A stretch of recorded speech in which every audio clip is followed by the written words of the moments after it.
നമസ്കാരം. പഴയ കാലങ്ങളിലെ നാട്ടിൻപുറത്തെ ഒരു ആവേശമായിരുന്നു വടംവലി. 20 വർഷം പഴക്കമുള്ള ഇന്ത്യൻസ് ക്ലബ് വയ്യാറ്റുപുഴ, പ്രവാസി അസോസിയേഷൻ എന്നിവയുടെ നേതൃത്വത്തിൽ ഒരുമയോടെ ഒരോണം 2022 ഓണാഘോഷം നടന്നു. വടംവലി മത്സരമില്ലാത്ത ഓണക്കാലം നാട്ടിൻപുറങ്ങളിൽ ഉണ്ടാവാറില്ലായിരുന്നു പണ്ട് കാലങ്ങളിൽ.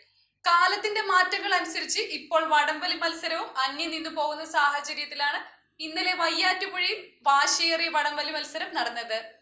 വയ്യാറ്റുപുഴയിൽ നടന്ന മത്സരം പെരുന്നാട് ഇൻസ്പെക്ടർ യു രാജീവ് കുമാർ ഉദ്ഘാടനം നിർവഹിച്ചു. നടന്ന മത്സരത്തിൽ ഇത്തവണത്തെ വിജയികളായത് എരുമേലി ലക്ഷ്യ സെവൻസ് ആയിരുന്നു. പൊതുസമ്മേളനം KU ജിനീഷ് കുമാർ MLA ഉദ്ഘാടനം ചെയ്തു. നോബിൻ കരോറ്റുപാറ ചടങ്ങിന് അധ്യക്ഷത വഹിച്ചു. പഞ്ചായത്ത് അംഗം ജിതേഷ് ഗോപാലകൃഷ്ണൻ, രതീഷ് എന്നിവരും പൊതുസമ്മേളനത്തിൽ പ്രസംഗിച്ചു.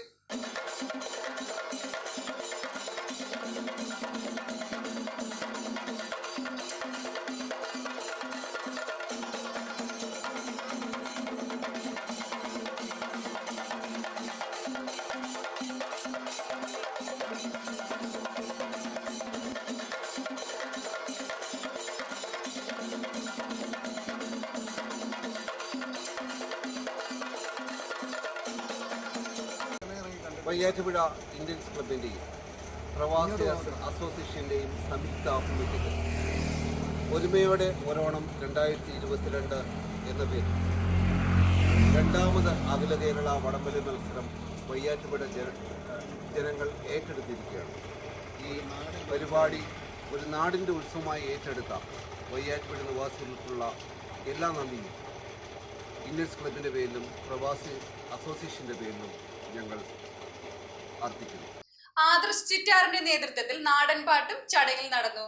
മറ്റൊരു വാർത്തയുമായി വീണ്ടും കാണാം. അറിഞ്ഞില്ലേ, അലങ്കാറിലാണിപ്പോൾ യഥാർത്ഥ ചന്ത. അലങ്കാർ ബുധനാഴ്ച ചന്ത. പച്ചക്കറികൾ തോട്ടങ്ങളിൽ നിന്നും നേരിട്ടെത്തിക്കുന്നു. ഫ്രഷ് ഐറ്റം, ഒപ്പം വിലക്കുറവും. എല്ലാത്തരം പഴവർഗ്ഗങ്ങൾ, പച്ചക്കറികൾ, അരി, വെളിച്ചെണ്ണ തുടങ്ങി നിത്യോപയോഗ സാധനങ്ങൾക്ക് 50% കൂടുതൽ വിലക്കുറവ്. അലങ്കാർ ബുധനാഴ്ച ചന്തയിലെത്താൻ മറക്കരുത്. അലങ്കാറിലെത്തിയാൽ എന്തും വാങ്ങാം വൻ വിലക്കുറവിൽ. Alankar hyper market, super market, Pathanamthitta, Konni, Changanassery.